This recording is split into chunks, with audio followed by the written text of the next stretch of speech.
우리가 구약을 보면 구약 전체는 이스라엘 백성들과 하나님과의 관계된 내용들이 기록한 책을 우리는 구약이라, 선민 이스라엘 백성과 하나님과의 계획의 관계 속에 일어났던 역사를 기록하고 하나님 말씀을 기록한 것이 여러분 구약입니다. 그러나 특별히 구약 중에 요나서는 하나님의 백성과의 관계가 아니라 이방인과의 관계를 기술한 책이 요나서입니다. 하나님의 백성이 아닌 이방인과 하나님 어떻게 이방인에게 관심을 갖고 있는지, 이방인에 대한 구원 계획은 어떠하신지 아주 특별한 책입니다. 이방인의 대표격이었던 아수르의 제국의 수도였던 니느웨 거민에 대한 하나님의 심판의 메시지와 구원의 메시지를 말해주고 있는 것이 여러분 요나서입니다. 다시 말하면 하나님의 구원의 보편성, 사랑의 보편성을 말씀해 주고 있습니다. 유대인만이 아니라는 것입니다. 여러분, 이방인까지 하나님은 관심을 갖고 있고 사랑하고 있음을 말씀해 주고 있습니다. 그래서 별명을 요나서는 구약 중에 신약이라 할 만큼 이방인에 대해서 관심을 갖고 있습니다. 오늘 예수 믿는 사람들이 우리 믿는 사람에게 관심을 갖는 만큼 믿지 않는 사람에 대한 관심도 가져야 됩니다. 오히려 이해하고 배려하고 오히려 그들에게 구원의 메시지를 전해줘야 하는 것입니다. 요나서는 하나님의 소명을 받던 요나, 그 요나가 도망가는 이야기, 도망감으로 징계를 받는 이야기가 기술되어져 있습니다. 다시 하나님께서 그를 부르셔서 니느웨 백성들에게 회개를 외치는 이야기, 그들이 구원받는 이야기, 그들이 구원받음으로 인하면서 하나님 앞에 불평하는 요나, 하나님께서 오히려 요나에게 책망하며 답변하는 것으로 마무리되고 있는 넉장으로 이루어진 성신이 요나서입니다. 요나서의 메시지는 딱 하나입니다. 40일이 지나면 이 성이 무너질 것이다, 멸망할 것이다 라는 것입니다. 그렇기 때문에 우리가 요나서 3장 4절에 보면 이렇게 기록되어 있습니다. 요나가 그 성읍에 들어가서 하루 동안 다니며 외쳐 이르되 40일이 지나면 니느웨가 무너지리라 하였더니 딱 한마디입니다. 40일 지나면 이 성 무너진다라는 이야기입니다. 그렇다면 이 요나서의 핵심은 이 성이 무너진다는 이야기보다는 하나님의 말씀을 받은 요나가 어떻게 하나님께 반응하고 있는가에 초점을 맞추고 있습니다. 여러분, 성이 무너진다는 것이 아니라 하나님의 말씀을 받은 요나, 그 말씀 앞에 있는 요나가 어떻게 하나님 앞에 반응하는가를 보여주는 게 더 뚜렷한 핵심인 성경의 말씀입니다. 메시지를 받은 요나, 하나님의 메시지를 받는 니느웨 백성들, 말씀 앞에 있는 요나, 말씀 앞에 있는 니느웨 백성들과 여러분 아수르의 왕의 모습을 우리가 이야기하고 있다는 것을 아셔야 됩니다. 하나님의 말씀에 어떤 반응을 보이는가, 어떤 사람인가가 더 중요하게 지금 보고 있습니다. 여러분, 하나님 말씀 앞에 요나는 어떤 사람이었는가? 하나님의 말씀 앞에 아수르의 왕은 어떤 모습이었는가? 하나님의 말씀 앞에 니느웨 거민들은 어떤 반응을 보였는가? 여러분, 아주 중요한 내용을 말씀해 주고 있습니다. 여러분, 제가 여쭤보고 여러분은 하나님 앞에 어떤 사람입니까? 하나님 앞에서 어떻게 반응하고 있습니까? 나는 크리스찬입니다. 나는 하나님의 사람입니다. 여러분, 하나님 앞에 어떤 사람이 또 이런 이야기를 하더라고요. 목사인 줄 몰라보고 뭐 이야기를 하다 보니까 내가 목사요 뭐 소리를 이렇게 질렀다는 얘기를 듣고 나서 세상에 어쩐 그런 말을 할까. 목사처럼 보였으면 내가 목사요 말하기 전에 아, 목사님이었구나 알 텐데. 여러분, 크리스찬도 마찬가지입니다. 여러분, 우리가 어떤 직분을 갖고 있느냐, 하나님 앞에 아닙니다. 그 직분을 어떻게 하나님 앞에 성실하게 수행하고 있느냐가 더 중요한 것입니다. 나는 목사요, 나는 장로요, 나는 집사요, 나는 권사요, 나는 성도요, 나는 크리스찬이라는 것이 아니라 정말로 목사로서, 장로로서, 권사로서, 성도로서 born again, 거듭난 하나님의 종인가에 관심이 있는 것입니다. 정말로 거듭난 크리스찬인가, 중생한 크리스찬인가 라고 묻는 것입니다. 한 시사 프로그램에서 270일 동안 겪었던 참혹한 학대 정황을 여름 방영을 하게 되었습니다. 이 일로 인해서 사회적인 공분이 일어났습니다. 여러분, 아동학대 다 기억하실 것일 겁니다. 양부모 아동학대 사건입니다. 사회가 공분하고 모두가 놀란 사건, 정인이 사건입니다. 부모의 학대로 116개월 짧은 생을 살고 세상을 떠나고 말았습니다. 작년 10월 13일 날 응급실로 온 정은이는 3번의 심정지 끝에 사망하고 말았습니다. 췌장은 절단되었고 소장과 대장 등 주요 장기가 전부 다 손상돼 있었다고 합니다. 복부에는 피가 가득 고여져 있었고 양쪽 팔과 쇄골, 다리는 골절된 상태였습니다.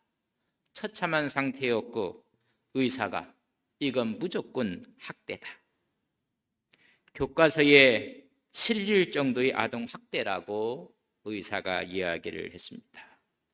경찰이 조사한 결과 양 부모가 입양 후 한 달 될 때부터 상습적으로 폭행했고 유기 방임했다는 것입니다. 집에서 차 안에다가 유기 방임했다는 것입니다. 이렇게 했던 이 양부모의 부모는 어떤 사람인가? 우리를 더 놀라게 한 것은 기독교인이었습니다. 아니, 이들 부모들은, 그의 아버지들은 모두가 양쪽이 다 목사 가정의 아들과 딸이었습니다.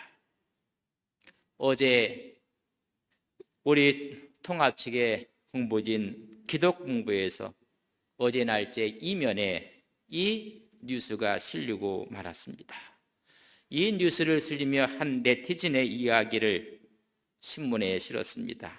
타락한 교회의 지도자들인 부모를 보고 그들 마음에 사랑을 품는 것 자체가 불가능하다고 꼬집고 있는 이야기를 기독공부에 실어 놓았습니다. 타락한 교회의 모습을 세상 사람들이 보는 것입니다. 타락한 지도자의 모습을 바라보고 어찌 그 속에서 사랑을 품을 수가 있겠는가라고 분노하고 있다는 것입니다. 장신대 이상학 교수님은 기독교인의 신앙과 기독교인의 현실의 삶이 너무나 동떨어져 있고 불일치한 점을 보여줬던 사건이라고 말해주고 있습니다. 그 교수는 말하기를 사람이 신앙이 좋다는 것은 그 사람의 정서가 건강하다는 것은 아니라고 이야기해주고 있습니다. 특별히 신앙이 좋다는 중직자 가정일수록 더 많은 학대가 있을 수 있다는 것을 이 교수는 표현을 했습니다. 내가 가진 신앙이 너무 완공해서 그것을 강요하고 급기하는, 분노하고 폭력화된다는 것입니다. 이 교수는 말하기를 저들 부부도 마찬가지였을 것이다. 다시 말하면 폭력이 대물림된 것이 아닌가라고 기사를 쓰고 있었습니다. 우리가 하나님 앞에 어떤 사람인가? 여러분, 요나가 어떤 사람으로 비춰지고 있는가? 사람은 크게 감정의 동물입니다. 여러분, 감정이라는 것은 나와 어떤 대상과 또 어떤 사람과 여러분 대해서 가지는 느끼는 마음을 우리는 감정이라고 합니다. 어떤 사람에 대해서, 자연의 어떤 경치에 대해서도 와, 아름답다 이렇게 가지는 감정이, 느끼는 것, 심정의 감정이라고 합니다. 어떤 사람은 불쾌하게도 느끼고 유쾌하게도 느끼고 좋게도 느끼고 싫어하게도 느끼고, 그래서 감정이 사면 외면도 하게 되는 것입니다. 그러나 더 중요한 것은 정서입니다. 정서는 이런 감정들이 쌓여서 내 인격 속에 내재된, 여러분, 그 감정을 우리는 정서라고 합니다. 그래서 정서가 잘못된 사람들은 어떤 환경보다는 어떤 사건 앞에 폭발을 하게 되는 것입니다. 그래서 그 정서 속에 수치, 불안, 죄책감, 강박관념을 떨쳐버릴 수가 없게 되는 것입니다. 그래서 정서 불안이다라는 얘기도 합니다. 아무것도 아닌데 버럭 화를 내는 사람이 있습니다. 이런 감정이 억압되고 억압된 상태에서 여러분, 그의 정서 속에는 어두움이 꽉 깔려져 있고 그림자처럼 깔려져 있는 사람들이 있습니다. 그래서 그 그림자를 건들면 여러분 폭발하는 것입니다. 이런 정서는 전부 다가 양극화가 되어 있고 여러분 극단화되어 있고 맙니다. 우리가 기도를 합니다. 여러분, 기도하는 것은 내 마음속에 감정이 잘못된 것이, 잘못된 정서로 어두운 그림자로 있는 것을 끄집어내서 나와 대면하며 하나님 앞에서 대면하는 게 여러분 기도입니다. 이런 기도가 없으면 절대 변화가 일어나지 않습니다. 많은 사람들이 기도하는데 왜 변화가 없습니까? 이유가 있습니다. 나의 잘못된 정서를 끄집어내서 그 정서를 대면하면서 기도할 때 여러분 눈물이 나는 것입니다. 그때 회개가 일어나는 것입니다. 여러분, 그때 진정한 변화가 일어나는 것입니다. 오늘 많은 사람들이 기도가 중언부언하는 기도를 하는 것입니다. 내 내면과 타치하지 않는 기도는 아무리 많이 해도 변화를 일으킬 수가 없습니다. 오늘 기독교인들이 잘못된 정서를, 나의 마음속의 어두움을 하나하나 끄집어내서 그걸 나와 대면하면서 기도할 때 진정한 변화가 일어나는 것입니다. 그렇다면 우리는 하나님 앞에서 어떤 사람입니까? 오늘 문제 있는 요나 이야기입니다. 요나의 정서는 어떠했는가? 하나님의 부르심 앞에 적나라하게 요나의 정서가 드러나고 있습니다. 그 정서의 첫 번째 보면 하나님의 부르심이 있었습니다. 요나서 1장 1절에 보면 여호와의 말씀이 아비떼의 아들 요나에게 임하니라 이르시되, 하나님의 부름을 받은 여러분 요나였습니다. 요나는 북이스라엘의 여로보암 2세 때, 여로보암 2세는 주전 793년에서부터 753년 동안 다스렸던 하나님 앞에 악한 왕이었습니다. 그때 활동한 선지자가 여러분 요나입니다. 그래서 요나를 가리켜서 열왕기하 14장 25절에 보면 이스라엘 하나님 여호와께서 그의 종 가드헤멜 아비떼의 아들 선지자 요나를 통하여 하신 말씀이라고 오늘 성경이 기록하고 있습니다. 그는 여러분 선지자였습니다. 또한 그를 가리켜 아비떼의 아들이라기는, 아비떼라는 이야기는 뜻이 진리를 추구하는 사람, 진리를 찾는 사람, 하나님을 향해서 서 있는 사람의 아들이라는 것입니다. 그의 이름은 요나는 비둘기라는 뜻을 갖고 있습니다. 여러분, 비둘기는 이스라엘을 상징하고 있습니다.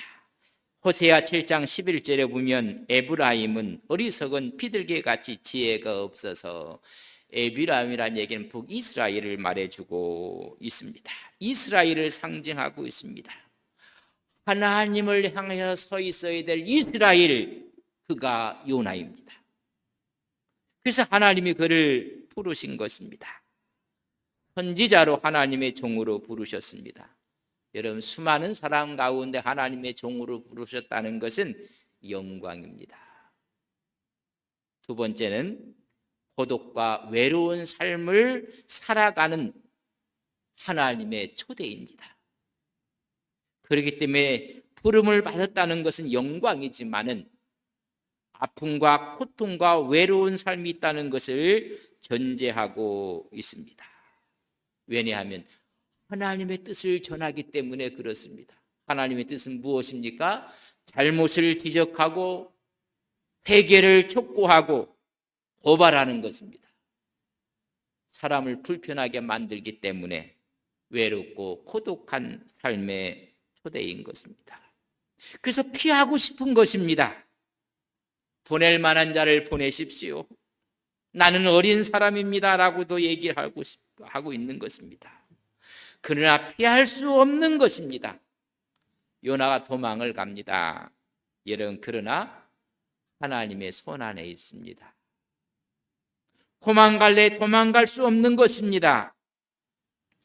소명은, 하나님의 부르심은 벗어날 수가 없는 것입니다. 오히려 하나님 말씀 안에 들어가서 그 말씀 안에서 하나님과 함께 동행할 때 그것이 진정한 하나님의 종으로서의 행복입니다. 여러분, 우리는 뭐로 부르셨습니까? 하나님의 종으로 부르셨으면 하나님 안에 들어가서 하나님과 함께 하나님 일을 행할 때 진정한 여러분 복과 행복이 있는 것입니다. 우리는 그 말씀 안에 들어가고 그 하나님 안에 들어가는 것입니다. 그런데 잘못된 사람들은 신앙생활하면서 조직 속에 들어가고 정치 속에 들어가고 사당 속에 들어가니 진정한 행복을 잃어버리는 것입니다. 하나님의 부르심을 받았으면 그 부르심 앞에 들어가는 것입니다. 하나님이 부르셔서 두 번째 그에게 미션을 줍니다. 그의 미션은 2절, 여러분 소명인데, 너는 일어나 저 큰 성읍 니느웨로 가서 그것을 행하여 외치라. 그 악독이 내 앞에 상달되었느니라 하시니라. 외치라는 것입니다. 큰 성 니느웨에 가서 그 죄악이 하늘에 닿았다고 외치라는, 심판을 경고하라는 것입니다. 다시 말하면 회개할 수 있는 기회를 주라는 것입니다. 우리 하나님의 충격적인 제안입니다. 저 니느웨 백성들은 아수르는 망해야 될 나라인데 망해야 될 나라에 하나님이 기회를 주시겠다는 것입니다. 도저히 요나는 받아들일 수가 없습니다. 그때 아수르의 수도가 니느웨였고, 여러분 그때 인구가 60만이었다고 합니다. 여러분, 그 당시에 60만은 엄청난 인구인 것입니다. 그들은 우상 숭배를 했고 악독했고 교만했고 그의 악이 하나님께 도달되었다고 말씀해 주고 있습니다. 그런데 그 백성들에게 하나님이 기회를 주시겠다는 것입니다. 어느 분들은 요나서가 언제 기록되었는가, 여로보암 2세 때 주전 763년경에 기록되었다고 이야기를 합니다. 그러나 종종 어떤 사람들은 바벨론 포로 이후에 기록되었다고 이야기하는 사람도 있습니다. 여로보암 때이든지 아니면 바벨론 포수 이후이든지 아수르는 항상 이스라엘에게 어려움과 고통을 안겨주었습니다. 그렇기 때문에 민족적인 감정과 정서적으로 용납할 수가 없는 나라였습니다. 여러분, 그 나라에 회개의 기회를 주겠다는 것은 도저히 요나가 용납할 수가 없었습니다. 거기에 큰 성 니느웨라고 했습니다. 고고학자들의 이야기에 의하면 그 성의 둘레가 12km가 되었다고 합니다. 인구는 여러분 60만이었습니다. 크다는 것은 성경에 보면 긍정적이지 않습니다. 부정적인 것으로 많이 표현이 됩니다. 거기에는 악하고 착취가 있고 억압이 있었다는 것입니다. 여러분, 요한계시록 18장 10절에 보면 그의 고통을 무서워하며 멀리 서서 이르되 화 있도다, 화 있도다. 큰 성 견고한 성 바벨론이여. 큰 성 바벨론에 화가 있다고 그때 얘기했던 요한계시록의 바벨론은 노마 제국을 이야기해주고 있습니다. 노마라는 이야기를 쓸 수가 없었기 때문에 큰 성 바벨론이라고 쓰고 있는 모습을 볼 수가 있습니다. 하나님의 심판이 이르렀다는 것입니다. 요나는 선지자로서 하나님의 말씀에 순종할 의무를 갖고 있었던 사람입니다. 그러나 오히려 불쾌하게 생각하고 말씀 전하는 것을 싫어했습니다. 더 싫어한 것은 저들이 회개해서 구원받는 것이 싫은 것입니다. 그렇기 때문에 이 회개의 기회를 준다는 것은 내가 용납할 수가 없다는 것입니다. 그렇기 때문에 요나는 거부합니다. 세 번째는 그래서 요나의 토피가 나옵니다. 도망가는 사건을 3절에 보면 그러나 요나가 여호와의 얼굴을 피하려고 일어나 다스로 도망하려 하여 윗바로 내려갔더니 마침 다스로 가는 배를 만난지라. 여호와의 얼굴을 피하여 그들과 함께 다스로 가려고 뱃삭을 주고 배에 올랐더라. 여러분, 세 가지입니다. 도피할 절대 여호와의 얼굴을 피했다는 것입니다. 여러분, 기억나는 사건 없습니까? 여호와의 얼굴을 피한 사람, 아담과 하와입니다. 하나님께서 명령하신 선악과를 먹지 말라고 했는데 따먹은 후에 창세기 3장 8절에 보면 그들이 그날 바람이 불 때 동산에 거하시는 여호와 하나님의 소리를 듣고 아담과 그의 아내가 여호와 하나님의 낯을 피하여 동산 나무 사이에 숨은지라. 첫 번째 낯을 피했던 사람이 여러분 아담과 하와입니다. 이제 요나가 두 번째 아담처럼 하나님의 얼굴을 피하여 다스스로 숨으려고 하는 모습을 봅니다. 여러분, 왜 얼굴을 피합니까? 왜 낯을 피합니까? 우리가 서로 사랑하게 되면 서로 낯을 대하고 서로 보는 것입니다. 마주 보는 것입니다. 그러나 그 관계가 깨지면 등을 돌리는 것입니다. 여러분, 낯을 피하게 되어 있습니다. 하나님을 마주해야 될 요나가 하나님을 등지고 있고 피해가고 있습니다. 소명의 현장에서 달아나는 것입니다. 한번 여러분 제가 여쭤보겠습니다. 이 요나가 하나님의 낯을 피해서 도망가는데 성공할까요? 실패할까요? 여러분, 성공할 수가 없습니다. 하나님의 손 안에 있다는 사실을 아셔야 됩니다. 어느 분들이 그래, 내 눈을 가리고 나서 안 보인다. 여러분, 세상살이 보면 웃끔합니다. 어디를 간디 피할 수가 있겠습니까? 아니, 내 나라가 아닌 이방 나라 저 먼 다스스로 도망가면 하나님은 없을 거라고 생각한 것입니다. 여러분, 이 이야기를 하면서 얼마나 요나가 어리석었는가. 시편 139편 7절과 10절에 보면 내가 주의 영을 떠나 어디로 가며 주의 앞에서 어디로 피하리까? 내가 하늘에 올라갈지라도 거기 계시며 스올엔 내 자리를 펼지라도 거기 계시니이다. 내가 새벽 날개를 치며 바다 끝에 가서 거주할지라도 거기서도 주의 손이 나를 인도하시며 주의 오른손이 나를 붙드시느니라. 여러분, 하나님에 대한 잘못된 신관을 갖고 있는 사람이 하나님의 종 요나였습니다. 하나님의 편재성을 인정하지 않았던 것입니다. 이스라엘을 벗어나면 하나님은 찾지 못할 줄 알았었습니다. 여러분, 요나처럼 우둔한 하나님의 종은 없습니다. 여러분, 니느웨로 가라고 했는데 정반대 다스스로 가려고 배를 탄 것입니다. 여러분, 니느웨가 가깝습니까? 다시스가 가깝습니까? 여러분, 다시스는 지금 말하면 스페인입니다. 지중해 저 끝단에 있는 스페인, 이런 이야기입니다. 안동에서 니느웨라는 이야기는 한 의성 정도 된다고 하면 다시스는 대구보다 더 먼 곳으로 지금 도망가는 것입니다. 아니, 도망가는 것이 아니라 망명을 하는 것입니다. 이민을 가는 것입니다. 여러분, 그 거리의 뱃삭이 적을 것이 아니었습니다. 짐을 싸서 아예 망명을 하는 것이고 이민을 결정하고 있는 모습을 볼 수가 있습니다. 그는 아비떼의 아들, 하나님 앞에 서 있는 자의 아들이라는 그의 이름 이스라엘이 부끄럽기 짝이 없는 것입니다. 띄어봐야 하나님의 손 안에 있는 것입니다. 하나님에 대한 잘못된 그릇된 신관이 얼마나 하나님을 우습게 만드는지를 오늘 볼 수가 있습니다. 왜 부르심을 거부했을까? 왜 도망갔을까? 그 사람이 어떤 사람인가를 아셔야 됩니다.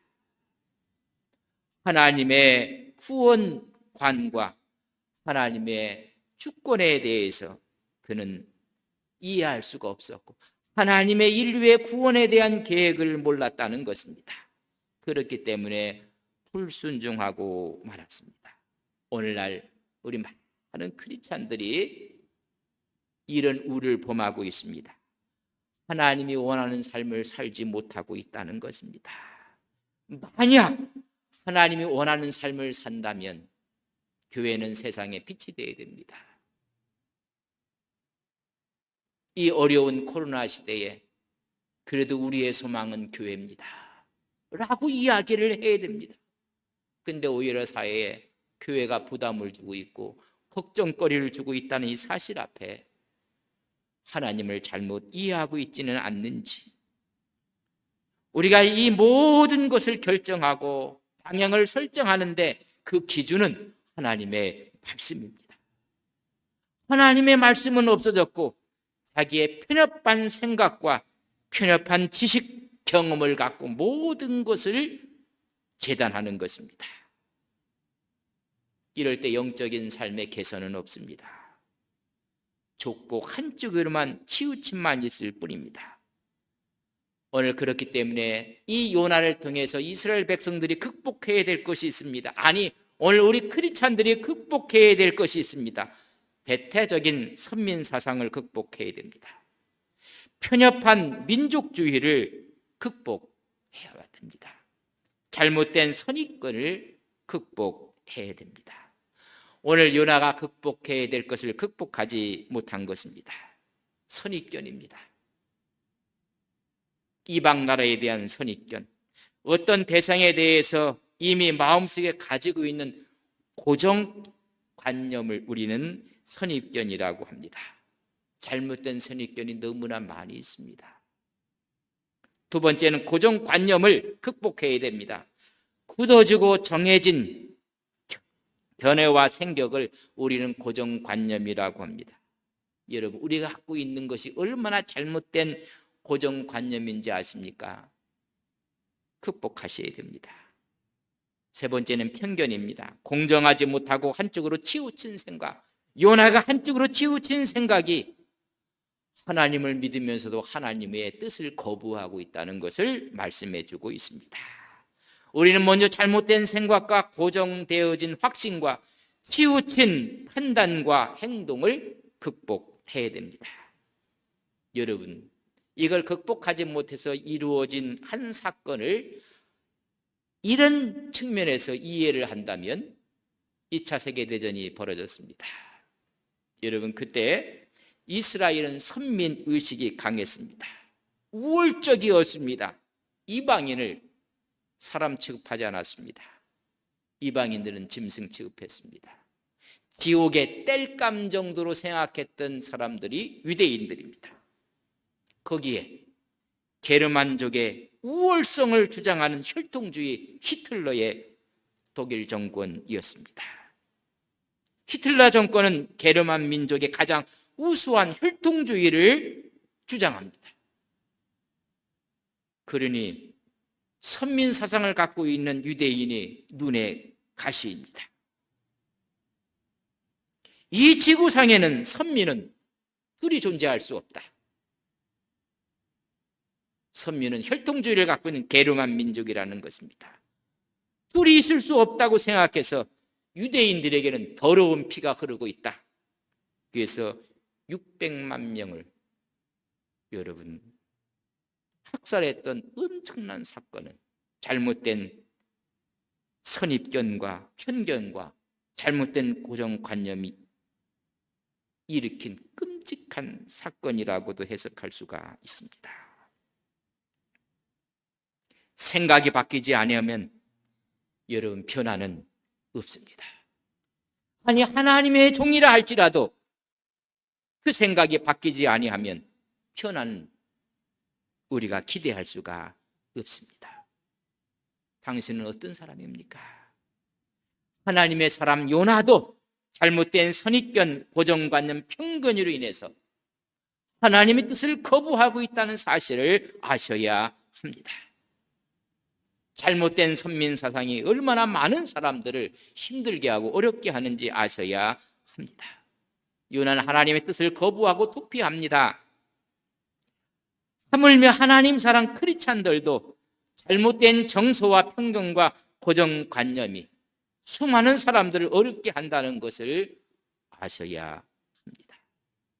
잘못된 선민의식, 우월주의는 하나님의 뜻을 저버리고 이 사회를 병들게 하는 것입니다. 그러나 진정한 선민의식을 우리는 가져야 됨을 또한 알아야 됩니다. 여러분, 진정한 선민의식은 바르게 사용되어져야 합니다.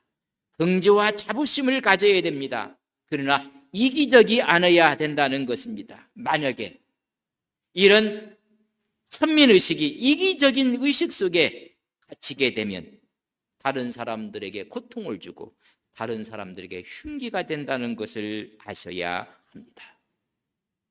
이 긍지와 자부심은 희생으로 나타날 때 그것이 진정한 하나님 앞에서의 선민의식입니다.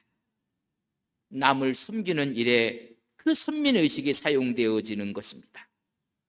하나님 나라에 소유한 하나님의 자녀답게 섬김으로 나타나는 것입니다. 섬김으로 긍지와 자부심을 얻게 되었을 때 오히려 남을 무시하지 않고 남을 배려할 때 하나님 뜻 앞에 우리가 순종하게 되는 것입니다. 새해 첫째 주 설교한 설교의 제목이 성숙한 신앙인이었습니다. 성숙한 신앙인은 온유한 사람이며 사랑의 사람이며 충성스러운 사람이며 감사하는 사람이라고 말씀을 드렸습니다.